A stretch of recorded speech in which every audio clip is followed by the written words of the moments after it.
O calendário do futebol está cada vez mais caótico Bem, é jogos atrás de jogos atrás de jogos. e parece-me que os jogadores não estão a gostar da conversa. Não, eles até já querem fazer uma grevezinha ali na Praça do Comércio e já estão mesmo a preparar tudo Qualquer dia para que temos isso uma aconteça. manifestação de jogadores, mas, pessoal, isto parece-me que é bastante real. Há jogadores a falarem disto em conferências de imprensa, a darem entrevistas sobre o quão mau está o calendário e parece-me que é cada vez mais real uma possibilidade da profissão mais bem paga do mundo, assim por dizer, estar a entrar em greve contra os senhores do futebol. É interessante, não é? Como é que nós iríamos ter uma greve bastante luxuosa. Não era uma greve normal, não era uma greve em que as pessoas vão para lá e vão aos gritos. Eu acho que eles iam para lá de outra forma. Chegavam lá nos Lamborghinis e nos Ferraris e nos seus grandes Mercedes e depois começavam a fazer uma greve contra todo o dinheiro que eles ganham. Mas não é o dinheiro que importa nisto tudo, também é a integridade física. E Diogo, as lesões atrás de lesões que têm existido. Nós já tínhamos falado disto há um ano e tal, mais ou menos, mais coisa, menos coisa, e continua este calendário a crescer. E quando nós falámos, este novo campeonato mundial de clubes ainda não estava muito confirmado. Exato, e a crescer, a crescer, a crescer, e quem sabe, quem segue o Ruben Dias nas redes sociais viu o calendário do Manchester City para a época, com uma descrição a dizer POV you play for City.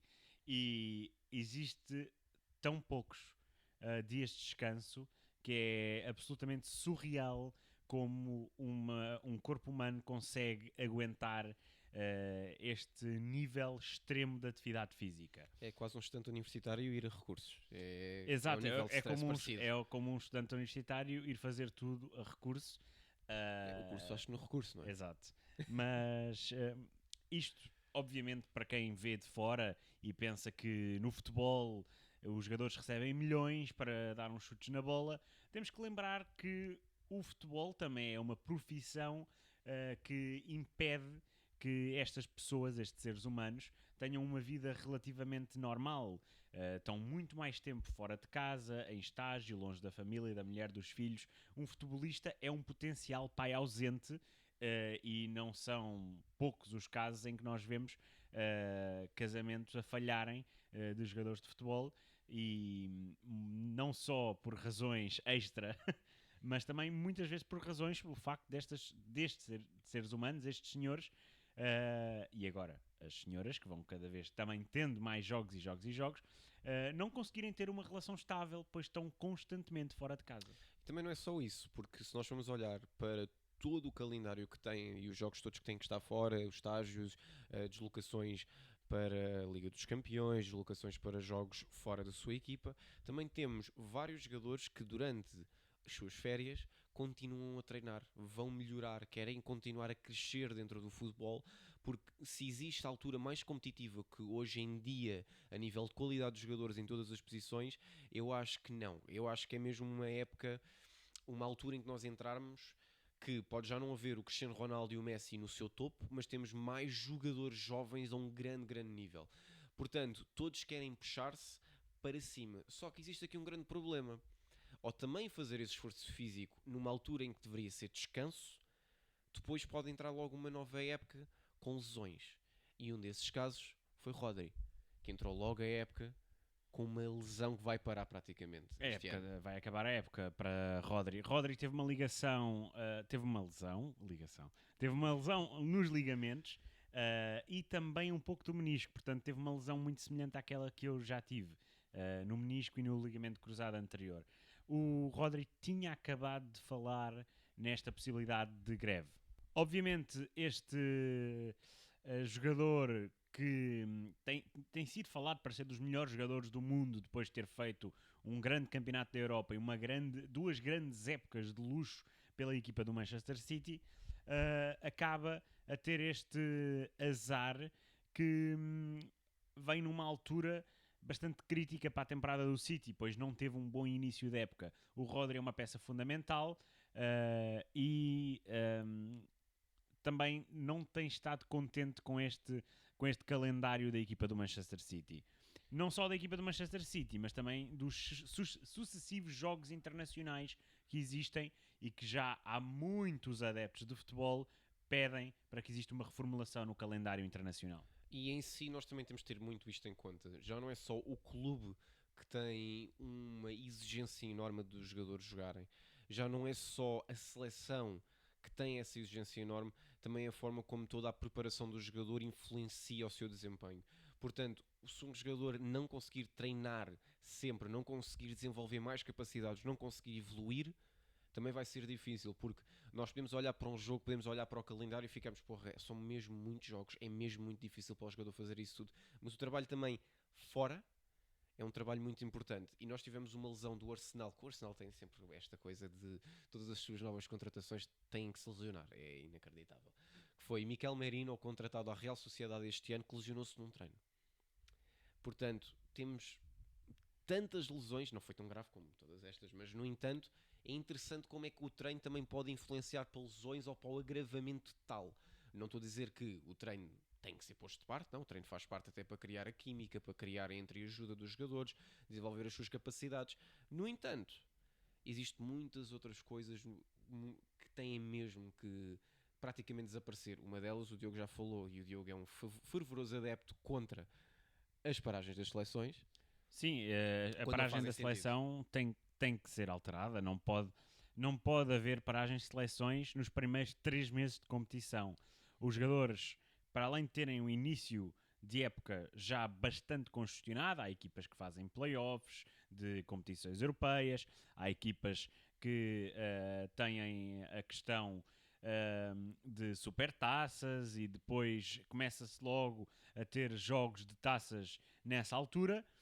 E depois ainda temos as paragens sucessivas de seleções. Existe uma logo no início de setembro, depois existe uma em outubro, depois existe uma em novembro, e depois já só existe em março. Mas Exato. mesmo assim são 3 paragens de seleções na altura em que existe mais congestionamento de jogos, porque existe a fase de grupos.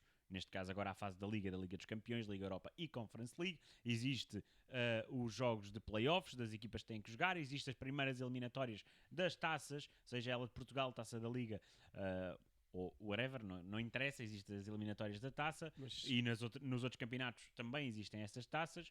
Portanto, é numa altura mais congestionada que existe mais paragens de seleções e com cada vez mais jogos. Agora já começa a ser equacionado a ver paragens de 3 jogos em vez de 2, que já é surreal, assim por dizer. Mas também temos de ter aqui uma coisa em conta: nem todos os jogadores vão à seleção. E isso também, os plantéis como o Manchester City, como o Bayern Munique, como o Real Madrid, o Barcelona, esses são sem dúvida sempre os mais afetados, porque à partida qualquer jogador que está no 11 inicial deles vai à sua respectiva seleção. O que é mais importante é também perceber até que ponto estas paragens todas das seleções não podiam ser englobadas numa só apenas. Numa em que havia mesmo uma paragem. Como Xavi já sugeriu. O Xavi já sugeriu, mas eu vou mais longe. Porque se nós formos pondo todos os outros desportos de alto rendimento que não são jogados na Europa, e apesar de eu não gostar de todos os que são jogados nos Estados Unidos da América, só uma coisa que eu tenho que realçar, e os próprios jogadores da NBA já fizeram várias greves, portanto também temos de ter isso em conta. É que a NBA, neste caso, é a liga da NBA, o basquetebol nos Estados Unidos da América é jogado de uma forma super intensa. Eles também praticamente não têm descanso durante uma época, jogam um jogo na Califórnia e no outro dia já têm que estar em Denver, por exemplo. Podem fazer quase 100 jogos numa época, que são os 82 regulares, mais playoffs. Mais playoffs. No entanto, depois têm praticamente 4 meses de paragem. 4 meses para que os jogadores consigam recuperar. E isso é o tempo ideal e médio para a recuperação até de lesões que às vezes necessitam de intervenções cirúrgicas. Exatamente, e depois o LeBron James está a fazer Taco Tuesday, mas isso é outra coisa, isso já está noutro nível, está noutro plano. A questão é, esses 4 meses seriam muito benéficos para os jogadores de futebol. E seriam mesmo muito benéficos porque a este ponto já existe um desgaste tão grande que se eles não tiverem lesão numa época, vão ter na outra. E nós ainda temos o caso, hoje em dia, do futebol ter outra agravante, que é ter adolescentes a jogar muitos minutos pelas suas equipas principais. Temos o caso gritante de Pedri, que numa época faz mais de 50 jogos. 71 jogos. E depois lesionou-se. E agora tem constantes lesões. Gavi Vamos lá ver se não estragam também o novo menino bonito, o o Lamine Lamine Yamal. Yamal. E parece que não aprendem com isso. É mesmo muito interessante como é que conseguem. É que os jogadores estão cada vez a chegar às equipas principais mais novos, até por causa desta necessidade de colmatar as lesões que vão aumentando. Desculpa interromper-te, mas isso é um ponto importante. É que uma das soluções que eu tinha visto para resolver estes problemas era o aumento dos plantéis. E atualmente os clubes, visto que as regras mantêm-se iguais a nível de plantéis, Sim. as regras de inscrição, os clubes são obrigados a ir à formação cada vez mais cedo. Vemos jogadores com 18 anos, o caso do António Silva, do Nuno Mendes, do também. Inácio, do Kenda com 17 anos. No Barcelona tens o Lamine Yamal, o Pau Cubarsí, o Marco Guiu. No Barcelona tu tens imensos casos. Claro, mas são jogadores que têm que aparecer porque são forçados a aparecer, porque a equipa precisa e necessita. E não é só isso, nós temos, por acaso existe dois grandes projetos na Europa de inserção de jogadores jovens na sua equipa, não é por muita necessidade, é mais para conseguir incluir essa juventude, que é o Ajax e é o Borussia Dortmund. O Borussia Dortmund teve a um certo ponto o Jude Bellingham, o Giovanni Reina, que depois, sucessivas lesões, acabaram por tens muitos exemplos, piorar o seu Moukoko, desempenho. Pulisic, Jadon Sancho. O Moukoko também agora está no Nice e por alguns problemas também de desenvolvimento. No entanto, nós olhamos para estes jogadores jovens e é bom ter esta juventude, sem dúvida que é bom.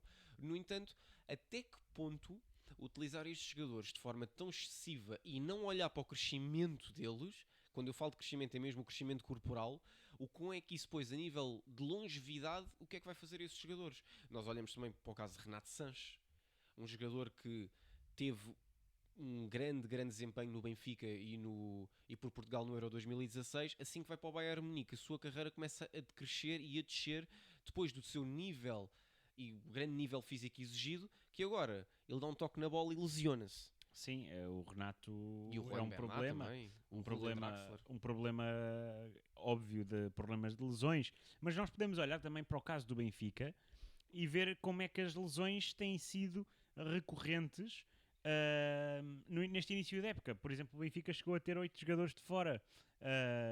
Teve Auschwitz, Best com lesões musculares, o Tomás Araújo, o próprio Trubin também se lesionou num jogo com uma entorse. Portanto, o Tiago Gouveia, que é mais um traumatismo, teve um problema devido a uma pancada, mas lá está, estes jogadores que começam a ter várias lesões e que nós questionamos-nos como é que no início da época já estão a ter lesões musculares. Isto é fadiga que já vem da época passada. O Auschwitz foi dos jogadores que mais minutos fez em todo o mundo. E ele já recusou representar a seleção. Ele retirou-se da seleção precisamente devido à quantidade crescente de jogos. E isto, se calhar, vai ser cada vez mais recorrente, que é jogadores tirarem pausas de seleções e só vão às grandes competições porque não conseguem aguentar uma época inteira de jogos de 2 em 2 dias no clube e depois vai e jogam 3 em 3 dias na seleção e depois voltam para o clube para fazer 2 em 2 dias.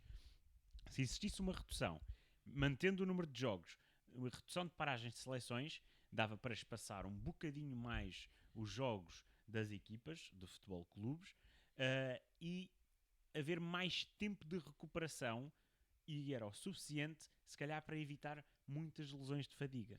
Outra forma que poderia ser utilizada é, por exemplo, uma liga como a Premier League. Já existe vários jogos a serem jogados dentro da Premier League, depois temos as outras taças, a Carabao Cup, a FA Cup, existe várias outras competições.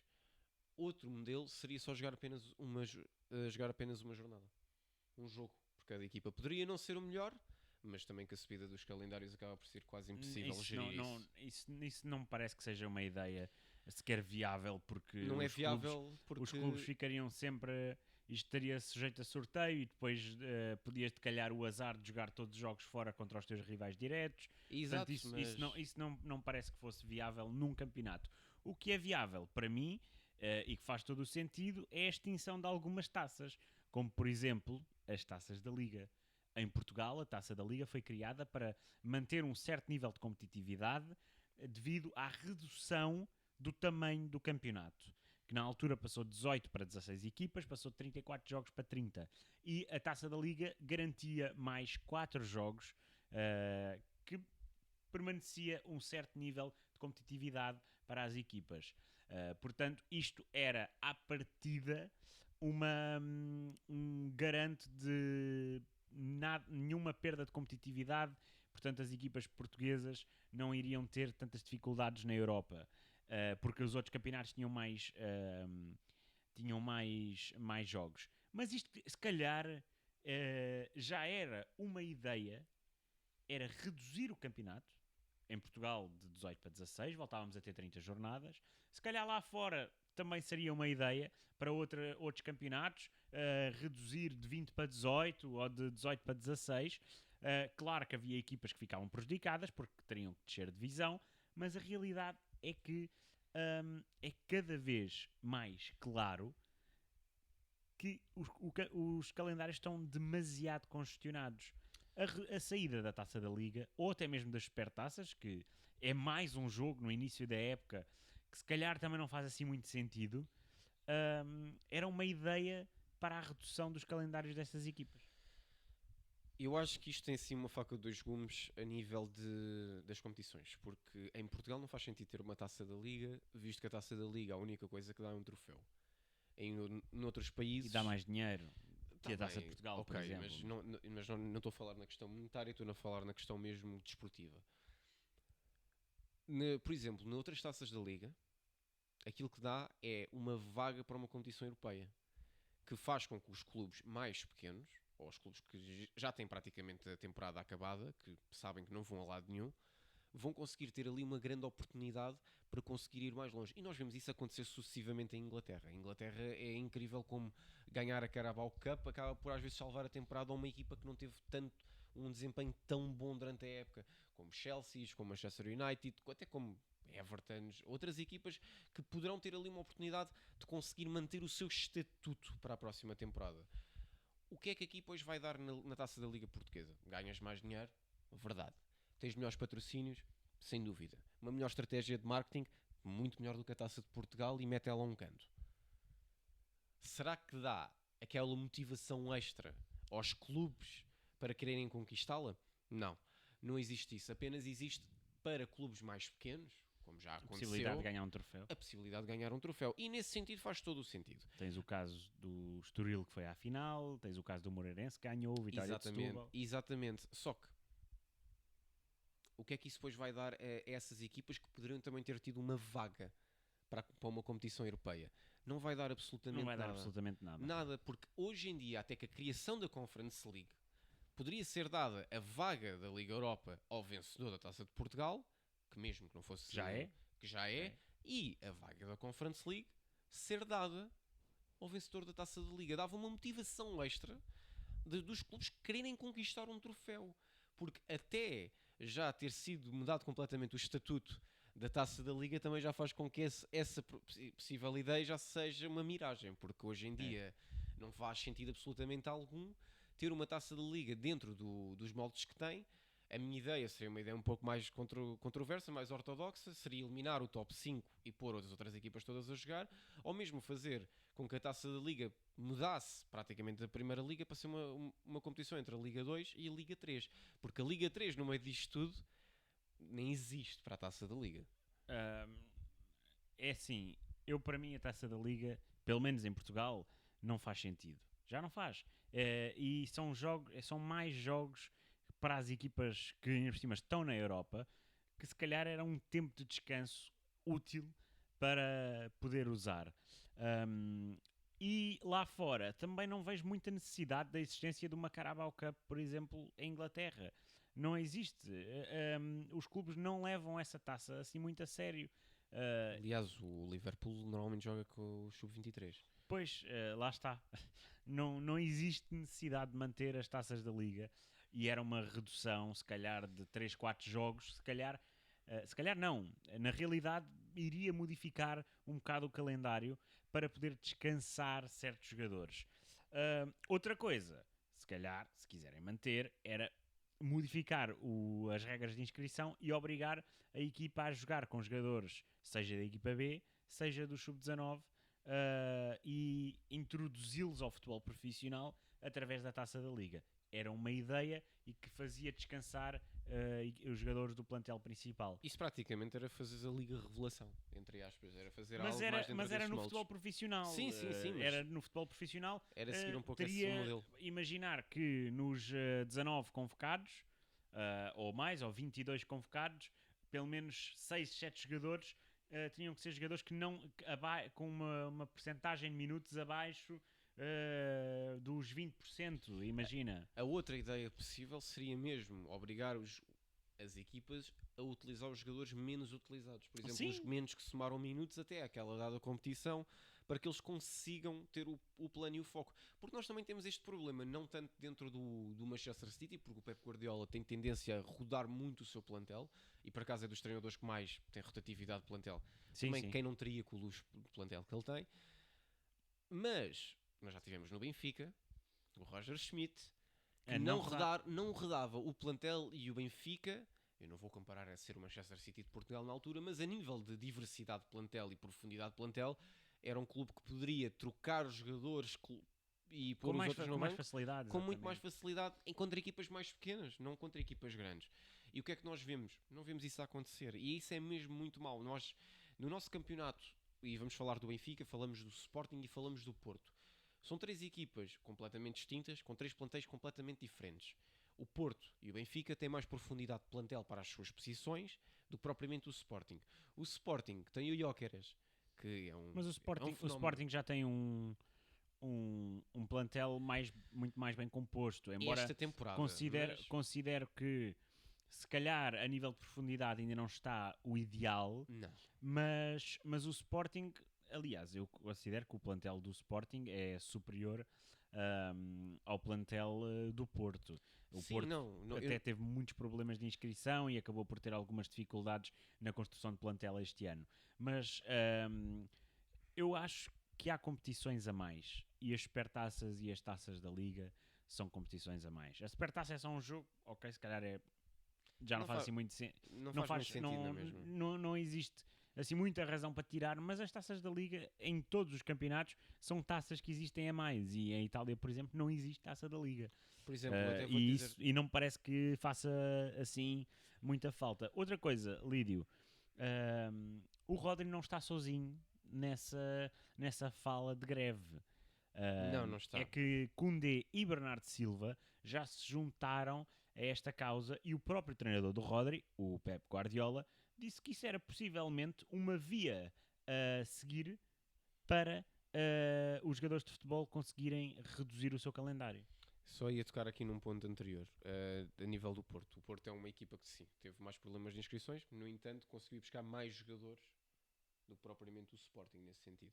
Outra, Supertaça tem aqui um facto interessante que até podemos equiparar a Desportos Combate, que é o campeão da Liga contra o campeão da Taça, que tecnicamente quem ganha a Supertaça é o campeão undisputed do seu próprio país, que nunca tem esse reconhecimento. Indiscutível, sim. Não é o campeão indiscutível em não, lado mas nenhum. Porque ninguém quer saber. Ninguém, a Supertaça não vale a pena. A Supertaça não existe, não tem assim tanta relevância. Nem a Supertaça europeia. Nem a Supertaça europeia, então ainda menos. Essa Não tem relevância, nenhuma relevância para além de ser mais um troféu. E mesmo assim, não é um troféu com muito Não prestígio. é um troféu que tenha assim muito prestígio. Mas... Portanto, nem como a Taça da Liga, que nunca se conseguiu impor, ok, agora já começa a ter mais algum prestígio, porque já tem quase 20 anos de competição, mas mesmo assim nunca teve o prestígio que quiseram passar à Taça da Liga. Tiveram aquela ideia do campeão de inverno, é o campeão de inverno, mas isso não serve faz nada. Não ganha nada para além de uma sentido. taça que, para muitos clubes, obviamente, é bom. Clubes como o Braga, que se querem estabelecer ali entre os grandes, ir ganhando uma taça de Portugal e uma taça da Liga de vez em quando, vai dando esse estatuto. Até ganhar o campeonato, nunca se poderá considerar um grande. Mas ganhas uma possível greve de jogadores mundial. Sim, e isso o que acontece é que com Jules Koundé e Bernardo Silva, que são dois jogadores influentes nas suas respectivas equipas, um super fashion, o outro mais low-key, e agora vou deixar a quem é que será que é o fashion e quem é que será o low-key. E a questão aqui são dois jogadores com um grande papel dentro das suas respectivas equipas, são dois jogadores que têm tido um calendário muito, muito cheio. Jules Koundé com o Barcelona e com a seleção francesa, Bernardo Silva com o Manchester City e com a seleção portuguesa. São dois jogadores que já sabem o que é que esses minutos todos contam nas suas pernas, e a realidade é que ter os 80 jogos durante uma temporada é mais do que 82 jogos regulares numa temporada de NBA. Porquê? Porque a NBA joga menos minutos, tem pausas de jogo e os jogadores estão sempre a entrar e a sair. Claro que com as regras históricas do futebol Isto não é possível. isto não é possível. Poderia ser uma solução, Portanto, poderia, se calhar reduzir mas não será, 10 a infelizmente. 15 jogos por temporada era uma ideia bastante viável. Ou até mais, porque se fizesse o calendário muito bem feito, poderias reduzir talvez a Liga das Nações, que é jogada dentro de uns moldes que foi criada para ter mais competitividade a nível de seleções, e faz sentido. No entanto, tem-se demasiadas paragens de seleções, quando se calhar poderia-se fazer uma Liga das Nações de uma forma diferente. Se calhar podias fazer 2 paragens de seleções. Por exemplo, fazias uma paragem mais ou menos ali a meio, por exemplo, janeiro, ou dezembro. Podias fazer em dezembro, por exemplo. seja dezembro, janeiro ou fevereiro, ali naquela altura, em que fazias uma paragem de seleção, por exemplo, para a Liga das Nações, e depois, no final da época, tinhas mais uma paragem de seleções, com mais 4 ou 5 jogos, para as qualificações, seja para o Euro, seja para o Campeonato do Mundo. Dar a relevância à Liga das Nações da mesma forma que um Euro e um Campeonato Mundial tem. Porque Exato. ver a Liga das Nações em jogos soltos, durante um mês ninguém vai ver isso. fazias 4, 5 jogos. Não, E estava o problema resolvido. E outra vertente interessante é, assim que a época começa, o mercado de transferências está fechado. O mercado de transferências Sim. ser apenas feito quando a época não começou. Porque é que depois o que é que acontece aos clubes? Os clubes vão chegar a 31 de agosto. Claramente que eles hoje em dia todos têm Hoje em datas dia já é diferentes. quase em setembro, portanto Sim. 2 de setembro, 3 de setembro. Têm todos datas diferentes. E E isso é outra coisa. devia ser tudo ao mesmo Tudo tempo. ao mesmo Tudo tempo. ao mesmo tempo. Porque Data FIFA. Devia ser uma data FIFA. Porque é impensável vamos supor agora o Manchester City ter perdido o Kevin De Bruyne para o Al Hilal ou para o Al Ittihad ou para o que é que seja, simplesmente porque o mercado da Arábia Saudita fecha quase uma semana ou 2 semanas mais tarde do que o campeonato europeu. E isso é uma coisa que tem-se de ter em conta. Os mercados de transferências têm que ser feitos quando os plantéis não estão a jogar, para que depois o treinador consiga começar a época já com o seu plantel definido. O mercado de transferência, em vez de abrir em julho, devia de abrir no final da época e Logo no final da até época. mais ou menos ao fim de julho. Pronto, porque é aí quando começam as épocas. Claro que há equipas que começam nos playoffs, mas isso já era impossível de controlar. Portanto, imaginem, os mercados abrem logo a seguir ao fim de uma época e fecham no início de julho ou no fim de julho. Pronto, as épocas normalmente começam em agosto. A partir daí já temos plantéis, já temos tudo resolvido. São 2 meses. Depois existe o mercado de inverno, que faz sentido de existir, que é para a correção. Mas no entanto, Existem as questões das lesões, as questões da correção de plantel. Pronto, em janeiro resolveria-se essa situação. mas o mercado de inverno também poderias fazer exatamente o mesmo que, por exemplo, os campeonatos alemães, o campeonato alemão faz, que é Numa paragem. tem uma pausa de inverno. Mas para isso é que existia a tal paragem de seleção nessa altura. Exatamente, mas Por exemplo, é nesse em sentido os que eu estou a clubes dizer. podiam focar-se na contratação de jogadores, Exatamente. caso fosse necessário, e as seleções teriam ali durante o mês de janeiro 4 ou 5 jogos para fazer, fosse de que competição fosse. Eu acho que isso fazia todo o sentido e não era descabido haver uma paragem de seleção em janeiro para fazer essa questão. Até porque até dezembro teríamos competições de clubes, competições de Liga dos Campeões, não sei o quê, ficava tudo resolvido, e depois em fevereiro reatava até ao final da época sem paragens, e aposto que os clubes até agradeciam. Havia também uma possibilidade dos jogadores descansarem, aqueles que não vão às seleções, e mesmo os que vão às seleções, se calhar para 5 jogos, em vez de um plantel de 26 jogadores, convocava-se 30 para poder rodar, para poder dar oportunidade a outros. A mesma coisa com os plantéis de futebol do clube.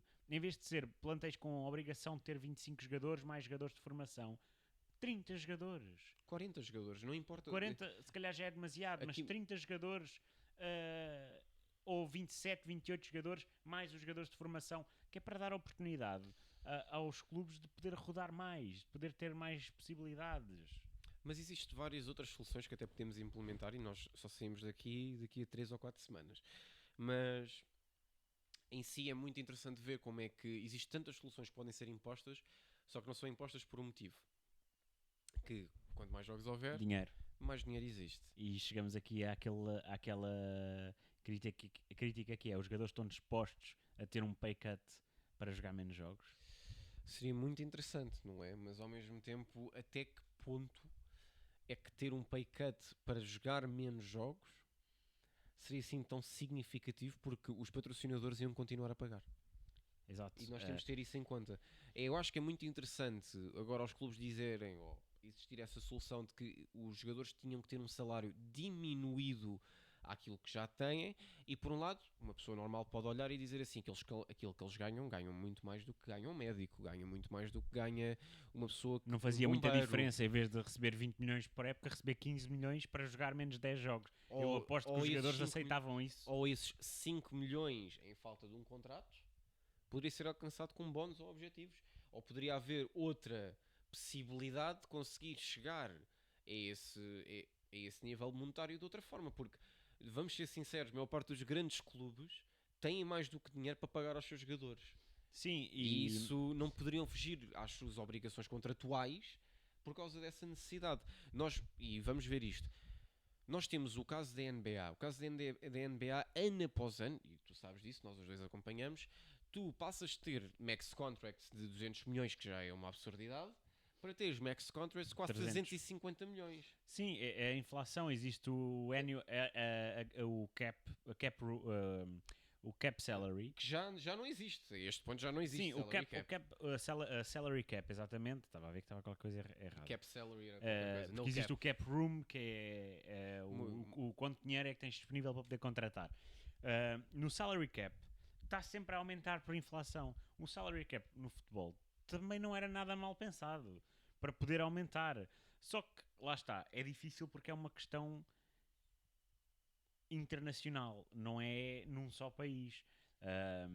Portanto, pensando bem, pensando nesta capacidade para reduzir jogos e criticarem os jogadores, estão dispostos a receber menos para jogar menos, os jogadores não recebem propriamente mais para por jogar mais. Agora que existiu este aumento da Liga dos Campeões, este novo formato da Liga Europa, Liga dos Campeões e Conference League, os jogadores não estão a receber.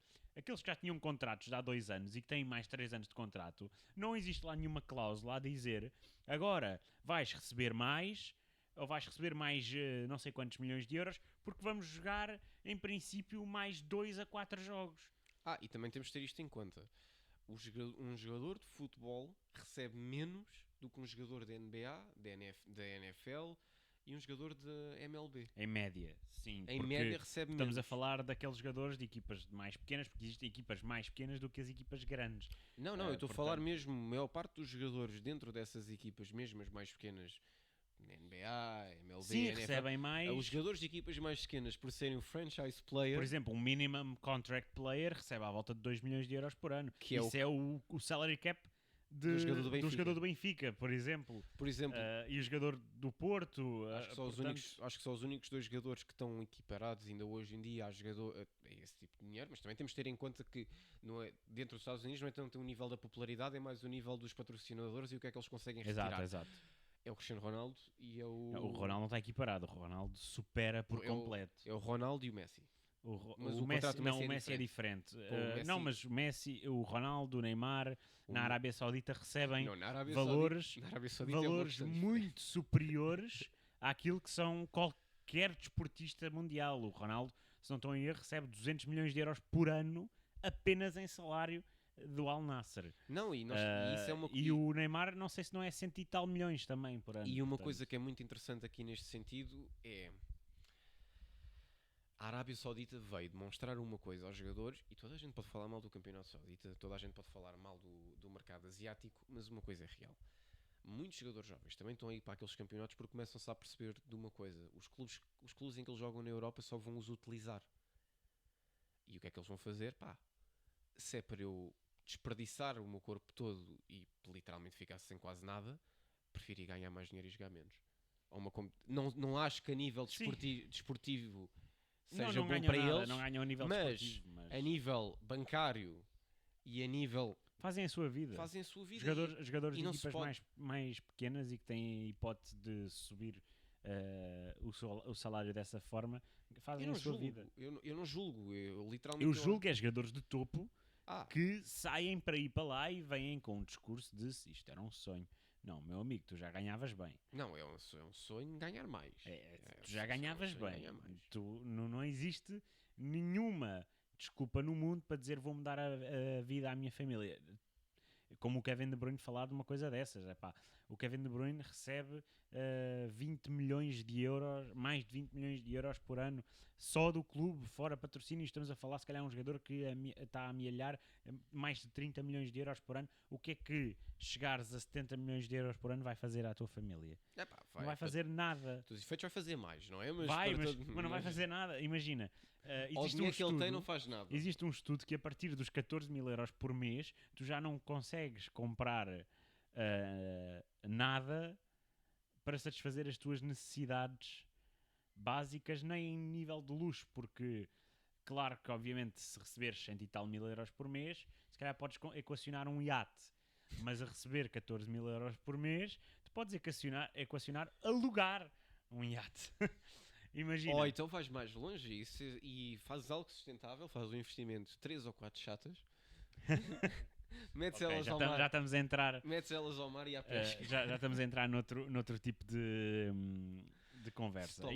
E acho que já chegámos mais ou menos ao fim do nosso tempo. Tendo em conta também que falta aqui uma coisa, que Varane retirou-se com 31 Sim. anos de idade, depois de ter assinado pelo Como, por causa de uma lesão, Por causa de novamente uma lesões. lesão do joelho. Mais um jogador que sempre foi jogador de equipa grande, de jogos intensos, de várias idas à seleção e E acaba a também- retirar-se aos 31 E anos. até as próprias jogadoras femininas também estão cada vez mais com lesões. E, Isso é caso de estudo também. e é caso para que nós vamos voltar a revisitar. Portanto, Sim, eventualmente até talvez com especialistas de futebol feminino. Mas Lídio, nós vamos acabar por aqui. vamos. Vai ser um episódio um bocadinho mais curto, mas é dentro daquele tempo que nós almejamos a cada episódio. Nós falamos é demasiado. Faz parte, né? Metes duas gralhas a falar uma com a outra, Exato. não se calam, não é? Exato, mas é assim, queremos agradecer a toda a gente que nos tem acompanhado, agradecer também a quem partilhou o podcast e vamos ter novidades. À partida sim. A partir assim. À partida sim. Portanto, vamos mas é tratar dessas novidades, Vamos tratar? vamos tratar disso. É para mandá-los para casa? Manda-os para casa. Então vá. Vejam este episódio e fiquem no sofá.